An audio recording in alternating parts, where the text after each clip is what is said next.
여러분, 창조주를 기억하시는 삶이 되시기를 축복합니다. 여러분, 혹시 가구를 조립해 보신 적이 있으십니까? 이제 우리나라도 완성품 가구도 많이 쓰지만 조립식 가구도 이제 한두 가게들이 생기면서, 기업들이 생기면서 쓰게 된 것 같습니다. 대표적으로는 이케아라고 하는 기업이 우리나라에서 조립식 가구를 파는 큰 기업입니다. 제가 유학 생활할 때 저희 집의 대부분의 가구는 이케아였습니다. 책상도 이케아, 침대도 이케아.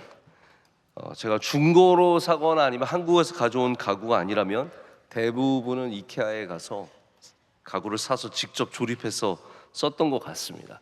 근데 나중에 되니까 저희 교회에 유학생들이 오고, 유학생들도 대부분 이제 형편상 좋은 가구는 살 수 없으니까 이제 오면은 제가 꼭 제 차에 태워가지고 이케아로 갑니다. 필요한 거 있으면 사라. 그래서 사가지고 또 함께 차에 실어가지고 가져가서 조립을 하다 보니까 제가 나중에는 이케아 조립이라면 신문이 날 정도로 너무 많이 조립했습니다. 이케아 조립을 잘 하려면 도구가 있어야 됩니다. 전기 드릴, 전기 드라이버, 이거가 있어야 이케아 조립이 가능하고요. 그렇지 않으면 다 손으로 조여야 하고, 따라오는 그 조그만 렌치 가지고는 하기가 너무너무 어렵습니다. 그 조그만 렌치로 침대 조립하면 삶을 포기하고 싶을 정도로 어려웠던 기억이 너무나 생생합니다. 근데 그 박스를 열어보신 분들은 아실 거예요. 거기 얼마나 많은 나무판이 있으며 나사들과 못들과, 근데 하다 보면 뭐가 모자르기도 하고 남기도 하고 이해가 안 되는 부분들이 분명히 생깁니다. 내가 틀린 건지 얘가 틀린 건지 알 수 없는 분명히 그러한 부분들이 있더라고요. 그 그림을 보면서 하나씩 하나씩 조립을 합니다. 자, 그런데 여러분, 이런 상황에서 여러분이 그 모든 나무 판자들을 바닥에 펼쳐놓고 나무 못을 이렇게 다 펼쳐놓은 다음에 한번 1년을 기다려 보십시오. 그 중에 하나라도 조립이 되는지. 가만히 그들을 내버려 두고 100만 년이 지나도 그것이 가구가 되진 않습니다. 자, 제가 드리고 싶은 말씀은 이겁니다. 설명서가 있고 모든 부품이 정교하게 설계되어 있어도 이것들이 누군가 만드는 사람이 없다면 절대로 이것들은 가구가 될 수 없습니다. 근데 우리는 훨씬 더 복잡하고 훨씬 더 정교하게 만들어진 우주를 보면서 이거 다 우연이 된 거라고 말합니다. 이것이 다 어떻게 하다 보니까 조립이 되어가지고 사람이 되었고, 조립이 되어서 코끼리가 되었고, 조립이 되어서 플랑크톤과 수많은 세포들이 되었고, 새가 되었고, 다 저절로 된 거라고 말합니다. 뭐 한 1억만 년 지나면 그렇게 돼 라고 말합니다. 여러분, 이것이 정말로 가능한 일이겠습니까? 이 시대가 아무리 유물론적 사관을 갖고 있는 진화론을 가르치고 진화론 안에 과학적인 내용이 들어가 있다고 할지라도, 여러분, 저는 분명하게 하나님께서 이 세상을 창조하셨다라고 믿습니다. 우리 사랑하는 존재, 목적을 가진 존재가 어떻게 그냥 우연히 이 땅 가운데 생겨질 수 있겠습니까? 여러분, 사람을 하나하나 생각해 보십시오. 우리는 단순한 물질 덩어리가 아닙니다. 우리는 생각할 수 있습니다. 사고가 가능합니다. 이것이 옳은지 그른지 사고가 가능합니다. 무엇인가를 계획할 수 있고 꿈꿀 수 있습니다. 사랑할 수 있습니다. 나를 희생할 수 있습니다. 이런 존재가 어떻게 우연히 생길 수 있겠습니까? 오늘 이 새벽에, 이 귀한 새벽에 몸을 일으켜 이곳에 나와서 예배하는 이 존재가, 지능을 갖고 목적을 갖고 있는 존재가 어떻게 몇십만 년이, 몇천만 년이, 몇억 년이 흘렀다고 해서 그냥 생길 수 있겠습니까? 여러분, 우리 가운데 우연은 한 명도 없는 줄로 믿습니다. 우리 모두는 하나님께서 하나님의 손으로, 하나님의 말씀으로 창조하신 하나님의 창조물입니다. 이것이 우리가 가져야 할 가장 분명한 세계관입니다. 다시 말씀드립니다. 진화론 안에 과학이 있습니다. 그러나 진화론은 절대로 성립될 수 없습니다. 진화론 안에 한두 가지 맞는 퍼즐은 있습니다. 그러나 진화론이 절대로 이 우주를 설명할 수 없습니다. 우리 어린이 친구들한테도 제가 똑같은 한번 질문을 해볼게요. 여러분이 좋아하는 장난감 레고라는 게 있습니다. 레고 아세요? 네. 우리 아이들도 레고를 만듭니다. 근데 레고를 어느 날 사와가지고 시티 만들고 싶은 건물들도 있고 막 거기에 다니는 사람들이 있어. 이거를 내가 상자에 놓고 100만 년을 흔들어 봤어. 우리가 100만 년 사는 것도 아니지만 아니 방학 내내 흔들었어. 단 하나라도 거기서 만들어져서 나오는 게 있을까요? 자동차가 만들어져 나올까요? 성이 만들어져 나올까요? 무엇이 만들어져 나오겠습니까? 더 엉망진창이 되겠죠. 여러분, 멋진 작품이 되려면 누군가가 만들어야 합니다. 설계해야 합니다. 직접 손으로 집어넣어야 합니다. 우리가 살고 있는 이 세상, 우리 자신, 모든 것이 마찬가지입니다. 누군가가 설계하고 생각하시고 만드셨다면 그분이 바로 우리 여호와 하나님인 줄로 믿습니다. 그래서 오늘 우리가 나누는 이 세계관의 시리즈 첫 번째 말씀은 가장 근본적인 질문으로 시작을 합니다. 이 세상은 어디서 왔느냐? 이것이 바로 우리가 오늘 듣는 이 창조 세계관이 답해주는 질문입니다. 오늘 우리가 읽은 성경의 첫 번째 구절은 태초에 하나님이 천지를 창조하셨다라고 하고 있습니다. 여러분, 우리는 성경의 첫 장의 첫 절부터 믿음으로 받아들여야 합니다. 할렐루야. 요한계시록의 마지막에 주 예수여 어서 오시옵소서 마라나타 할렐루야 아멘이라고 외치는 것을 우리가 믿는다면 동시에 가장 첫 장의 첫 절 태초에 하나님이 천지를 창조하셨다는 말씀도 분명히 믿어야 합니다. 우리는 종종 성경을 읽다가 중간에 많이 머뭅니다. 중간에 시편도 읽고 중간에 마태복음도 읽고 중간에 여러 성경들을 읽으면서 이 성경의 첫 부분이 얼마나 소중한지를 잊을 때가 많습니다. 이 한 문장이 우리의 세상을 바꾸고 우리의 삶을 바꾸는 힘을 갖고 있습니다. 이스라엘 백성들이 출애굽해서 광야를 지나가고 있었습니다. 이들은 수백 년 동안 430년 동안 애굽에서 살았던 애굽 세계관에 젖어 있는 사람들입니다.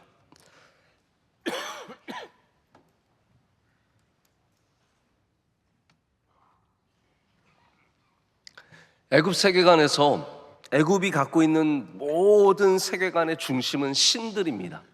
모든 것들이 신들입니다. 그들이 만드는 조그만 것들 다 신들의 형상을 갖고 있고 신들입니다. 곤충도 신이고, 제가 전에 말씀드린 적이 있죠. 10가지 재앙의 대부분은 애굽의 신들입니다. 개구리 신, 파리 신, 수많은 신들을 섬기는 그들은 다 모든 자연이 신인 줄 알았습니다. 그들이 야훼 하나님을 알고는 있었지만 그들의 세계관은 세상적이었다는 겁니다. 오늘날 여러분이 그렇게 살아가는 사람들이 얼마나 많습니까? 교회에 나옵니다. 예수님을 구주로 믿습니다. 그런데 세계관은 세상적이에요. 여러분, 우리 예수님을 믿는 사람들은 성경적인 세계관을 반드시 구축하셔야 됩니다. 저는 우리 아이들에게 창조 세계관을 반드시 제대로 가르쳐야 된다고 생각을 합니다. 그래야 우리 아이들이 세상적으로 흘러가지 않습니다. 근데 하나님께서 모세를 통해서 이들에게 창세기를 허락해 주시고 창세기 1장은 그들이 알고 있는 세상을 완전히 upside down, 완전히 뒤바꿔 주십니다. 그들을 다스리는 것이 신인 줄 알았는데 그들이 봤던 모든 신들은 하나님의 창조물에 지나지 않는다는 거예요. 하늘은 신이 아니라는 겁니다. 하늘은 하나님의 창조물. 할렐루야. 나무는 하나님의 창조물입니다. 모든 거대한 동물들도 하나님의 창조물에 지나지 않습니다. 제가 작년에 세계관에 대한 새벽 예배, 우리 3월 특별 새벽 집회를 하면서 이런 부분에 대해서 몇 가지 여러분께 말씀드린 적이 있습니다. 궁창, 하나님께서 궁창을 만드시는데 이 궁창이라고 하는 단어는 애굽에서 가장 중요한 신 중에 하나입니다. 애굽 사람들에게 궁창은 어머니와 같은 신입니다. 꼭 신도 어머니, 아버지가 있어서 이렇게 나뉩니다. 근데 그만큼 중요했기 때문에 사람이 죽으면 관을 그 궁창이 시신을 품는 모양으로 만들어서 할 정도로 이 이집트 사람들은 철저하게 궁창이 어머니 신인 줄 알고 살았어요. 그런데 하나님께서 이 창조의 이야기를 보면은 궁창을 하늘이라 부르시니라 라고 합니다. 궁창이 신이 아니었다라는 거예요. 그럼 우리 기독교를 믿게 되면서 갖게 되는 큰 변화가 무엇입니까? 우리가 믿었던 모든 것들이 절대로 우리를 행복하게 할 수 없다라는 것, 우리를 다스릴 수 없다라는 것, 오직 여호와 하나님만이 우리의 창조주시며 우리를 다스리시는 분이시며, 할렐루야, 우리에게 복을 주시는 분이시라는 것을, 그 전환을 갖게 됩니다. 바로 창조 세계관이 그런 전환을 우리에게 불러주는 세계관입니다. 내가 평생 신으로 알고 있었던 것, 최고의 가치로 알고 있었던 것, 이 창조 이야기 앞에서는 그 모든 것들이 하나님이 만드신 피조물 중에 하나일 뿐입니다. 여러분, 우리도 이 세상에서 수많은 것들을 신처럼 떠받들며 살고 있습니다. 어떤 사람들은 돈이 신입니다. 돈을 위해서 별의별 걸 다 할 수 있습니다. 어떤 사람은 성공과 명예가 신입니다. 어떤 사람들은 인기가 신입니다. 우리 아이들에게는 게임이 신이 될 수도 있고, 인기가 많아서 남들한테 환호받는 것이 신일 수도 있습니다. 여러분, 다 신이 아니라는 것, 신은 오직 여호와 하나님밖에 없음을 믿습니다. 하나님만이 우리의 참 신이십니다. 이 창조 세계관은 지금 이 시대에 가장 강력한 도전을 받고 있습니다. 이 시대를 대표하는 세계관이 유물론적 세계관입니다. 이것은 너무나 많이 들으셔서 잘 아시는 이야기겠지만 우리가 이것을 다시 한번 잘 들어볼 필요가 있습니다. 유물론은 우리에게 무엇을 가르칩니까? 이 세상은 그냥 물질일 뿐이다. 이것이 지금 우리 사람들의 생각 아니고, 우리 그냥 물질이다, 그냥 왔다 간다, 그냥 한 번 사는 인생이다. 그러니까 너 하고 싶은 거 다 하고, 너가 즐기고 싶은 거 다 즐기고, 너를 위해 살아라. 그러면 물질로만 산다면 그렇게 살 수 있습니다. 아니, 그냥 물질일 뿐인데 남을 위해서 희생을 왜 합니까? 남을 위해서 수고를 왜 합니까? 왜 남에게 나눠줘야 합니까? 그냥 다 물질인데요. 저들은 저들의 인생을 살다가 가는 것뿐이고, 나는 나의 인생을 살다 가는 것뿐이라는 겁니다. 그러나 성경은 다르게 말합니다. 우리는 하나님께서 만드신 걸작품입니다. 할렐루야, 작품입니다. 하나님께서 우리 모든 한 사람 한 사람에게 하나님의 고유한 목적을 주셨습니다.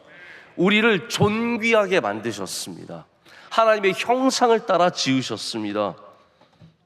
너무나 큰 차이가 있습니다. 역사적으로 보면 이런 유물론적인 세계관을 극단까지 밀고 간 사상들이 있습니다. 공산주의가 그렇습니다.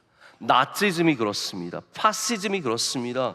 인간을 그저 물질로, 자원으로 취급하면서 우리의 정권에, 우리의 사상에 방해가 되는 사람들은 아무렇지도 않게 제거할 수 있는 끔찍한 체제가 만들어졌습니다.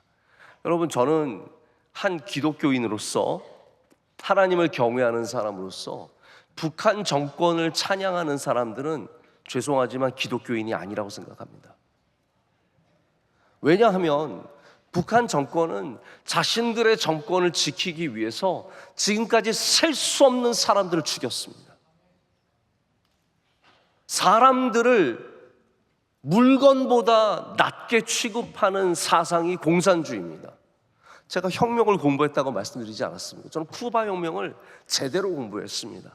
쿠바 혁명이 이 세상에서 가장 성공한 혁명이라고 말합니다. 쿠바 혁명을 통해서 모든 사람들이 의료의 혜택을 얻고, 하지만 여러분, 쿠바가 정권을 유지하기 위해서 얼마나 많은 사람들을 죽였습니까? 이 모든 성공한 혁명 뒤에는 그들의 가치와 사상을 위해서 수많은 사람들을 아무렇지도 않게 죽이는 사건들이 역사적으로 끊임없이 일어납니다. 왜냐하면 그들은 하나님을 경외하지 않기 때문입니다. 그들은 창조주 여호와 하나님을 섬기는 그러한 믿음이 없기 때문입니다.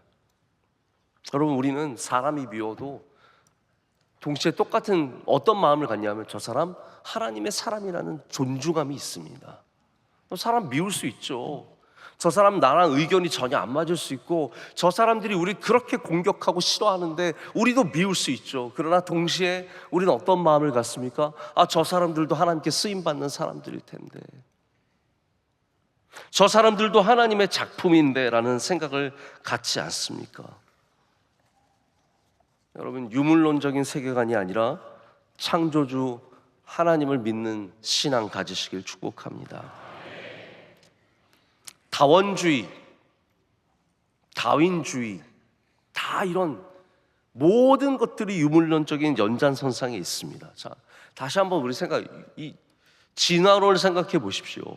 우리 인간이 그냥 더 진화된 동물일 뿐이라면, 그리고 왜 우리 인간이 어떻게 보면 왜 가장 진화된 존재가 인간입니까? 왜 다른 존재는 없습니까? 더 진화된 존재는 왜 안 나옵니까? 좀 나와 보라 그러세요. 몇 천 년이 흘렀는데 좀 달라져야 되는 거 아닙니까? 우리 몇 천 년 흘렀으니까 우리 인간도 뭔가 좀 달라져야 되는 거 아닙니까? 진화론이 설명해 주지 못하는 질문들이 너무나 많습니다.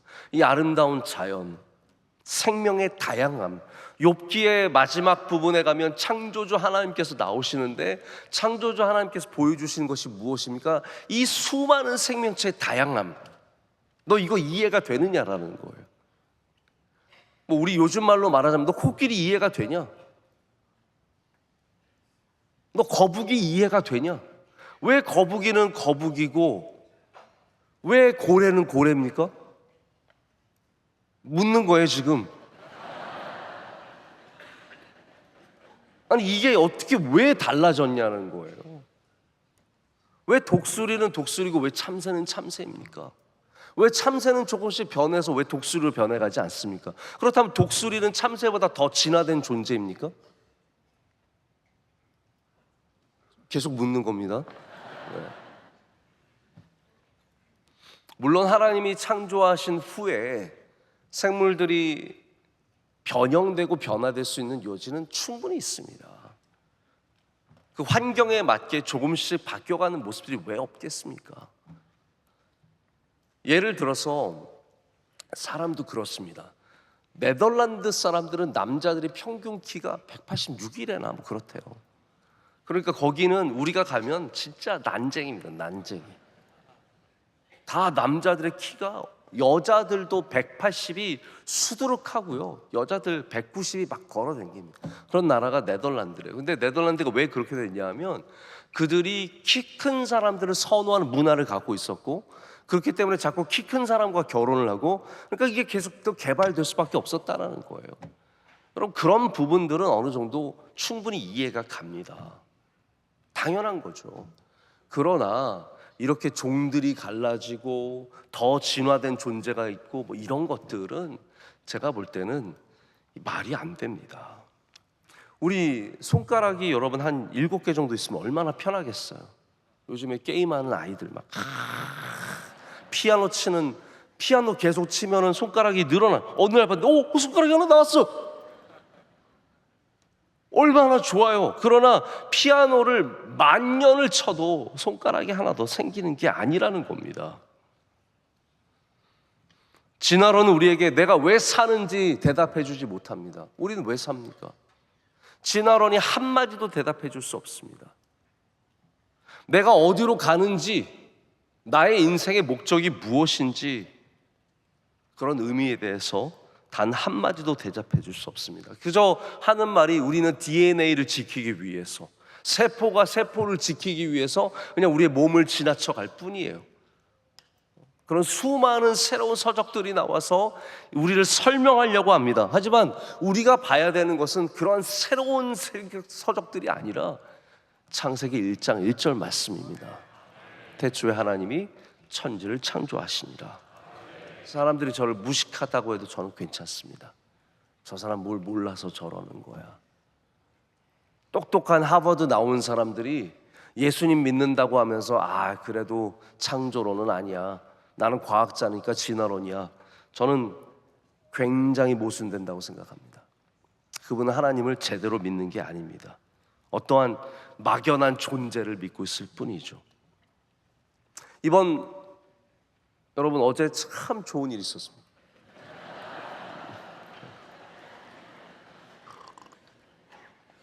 뭔지 다 아시나 봐요. 한국과 체코전. 저는 기대를 하지 않으려고 해요. 저는 실망하고 싶지 않아서 우리나라 팀에 이번에 큰 기대를 하지 않았습니다. 게다가 감독도 굉장히 여러 가지 논란도 많고, 머리만 왜 이렇게 머리 이렇게 자꾸 기르시고, 어제도 막 뛰는데 머리카락 내릴까 하면서 뛰시더라고요.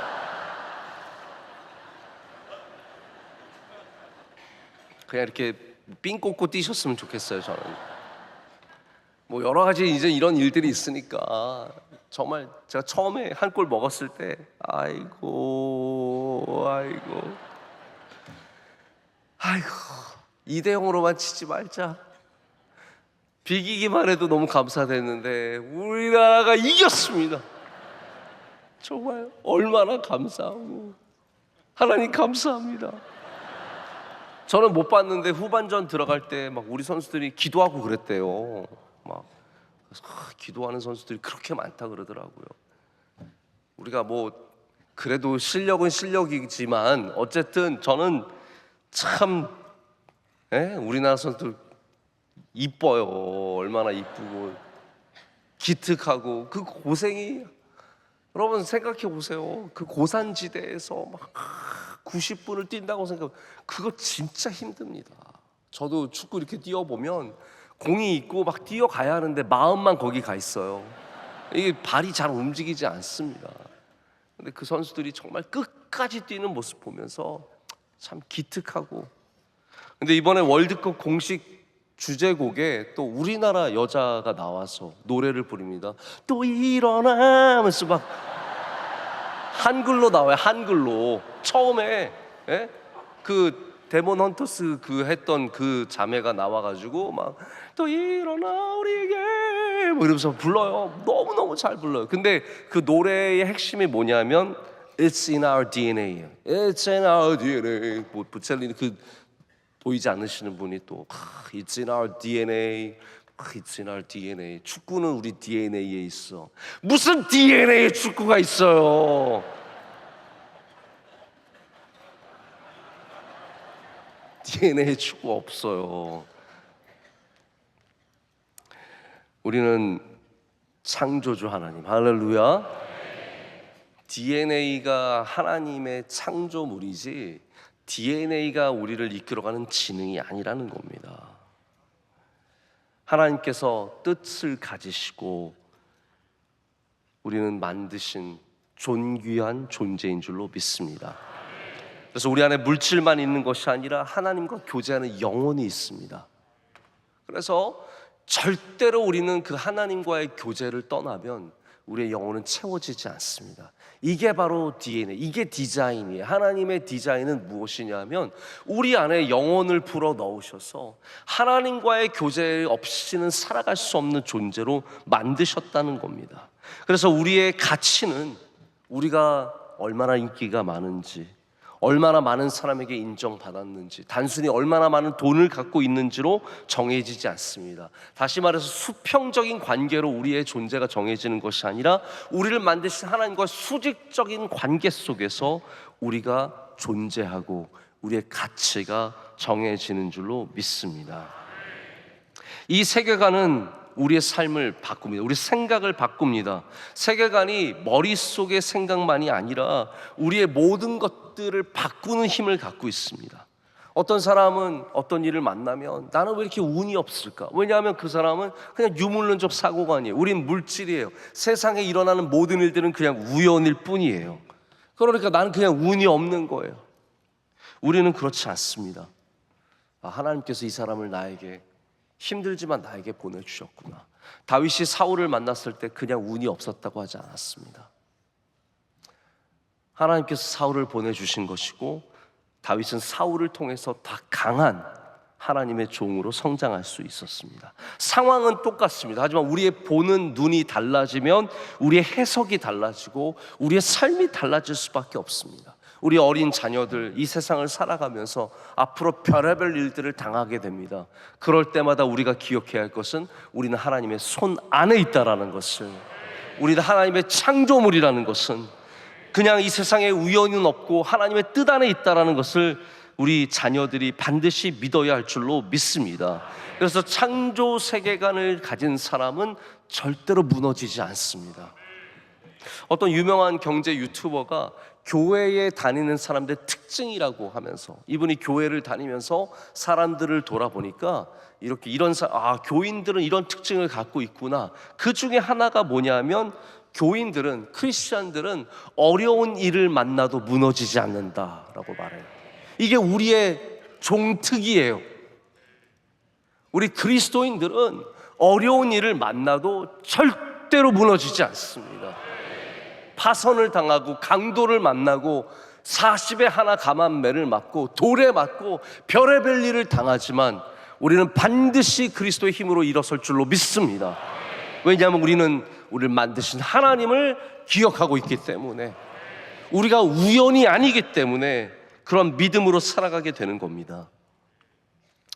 몇 년 전에 영국 BBC에서 흥미로운 조사를 했습니다. 환경 전문가들과 함께 지구지수라는 것을 조사하고, 이게 뭐냐면 자연이 우리 경제적으로 따졌을 때 얼마만큼의 가치를 갖고 있는가, 금전적인 가치를 환산해 본 겁니다. 그 결과가 정말 대단합니다. 담수, 우리가 먹는 fresh water, 담수는 73조 달러의 가치를 갖고 있다. 나무는 16조 달러의 가치를 갖고 있다. 산호, coral reefs, 산호는 10조 달러의 가치를 갖고 있다. 야생 물고기는 2240억 달러의 가치를 갖고 있고, 꿀벌과 같은 꽃가루 매개자들은 1700억 달러. 심지어 비버, 여러분 비버 아시죠? 나무 가는 비버는 한 마리당 12만 달러의 가치를 갖고 있다는 거예요. 이 조사를 진행한 사람들이 뭐라고 말하냐면, 이 세계의 가장 큰 기업들, 애플, 삼성, 이런 세계 최고의 기업들도 그들이 갖는 한 해의 수익조차도 이 자연이 우리에게 기여하는 가치에 비하면 아무것도 아니라는 거예요. 여러분, 지금 대한민국이 SK랑 삼성 때문에 들썩거리고 있습니다. 네? 난리도 아니에요. 난리도 아니야. 지금 난리도 아니에요. 지금 이 두 개의 기업이 한국 전체의 주가를 지배하고 있습니다. 약간 좀 웃기지 않습니까? 대한민국이 이렇게 큰 나라가, 뭐 다른 나라에 비하면 크진 않지만 이렇게 큰 기업들이 많은 나라가 이 두 기업이 완전히 그냥 장악을 하고 있고, 이 두 기업의 목을 메고 있고, 뭐 몇 조의 그 이익을 얻은 다음에 그거 갖고 또 내 거니 네 거니 우리한테 나눠주니 안 나눠주니, 정말 참 대단한 나라예요. 하여튼 그러고 있습니다. 근데 우리 대한민국의 그 위대한, 역사적으로 없는 이러한 수익을 얻은 기업들이 자연에 비하면 아무것도 아니라는 거예요. 자연이 갖고 있는 가치에 비하면, 이 세상 하나님이 만드신 창조 세계에 비하면 아무것도 아니라는 겁니다. 여러분, 이 담수와 해수와 나무와 공기와 작은 비버까지 만드신 분이 누구십니까? 하나님이십니다. 피조물 하나하나의 가치를 이렇게 아름답게 만드신 분이, 위대하게 만드신 분이 하나님이십니다. 여러분, 우리가 노력하면 비버를 만들 수 있습니까? 우리가 연구하면 산호초를 만들 수 있습니까? 우리가 노력하면 코끼리를 한 마리 만들 수 있습니까? 우리는 창조할 수 없는 존재입니다. 우린 창조물일, 피조물일 뿐입니다. 근데 여러분, 자연이 이렇게 위대한 가치를 갖고 있는데, 창조 세계관은 얼마만한 가치를 갖고 있을까요? 하나님이 만드신 창조 세계관의 창조물들을 믿는 창조의 세계관은 숫자로 셀 수 없는 무한한 가치를 갖게 되는 겁니다. 여러분, 창조 세계관 꼭 가지시길 축복합니다. 창조의 믿음을 꼭 가지시길 바랍니다. 그 가치는 그 무엇과도 바꿀 수 없는 가장 위대한 가치가 되는 겁니다. 비버 한 마리가, 꿀벌 한 마리가 이런 위대한 가치를 갖고 있다면 또 사람은 얼마나 위대한 가치를 갖겠습니까? 시편 기자가 노래하듯이 하나님께서 우리를 영화롭게 하셨고 존귀롭게 옷 입혀 주셨습니다. 우리 모두가 그렇게 아름다운 존재라는 겁니다. 여기 있는 아이들 다 아름다운 존재들입니다. 오늘 우리가 시작하는 이 세계관의 10번의 말씀의 시리즈 중에 우리의 첫 걸음이 여기서 시작했습니다. 태초에 하나님이 천지를 창조하시니라. 여러분 믿으십니까? 믿으시길 축복합니다. 이 가치를 아시길 축복합니다.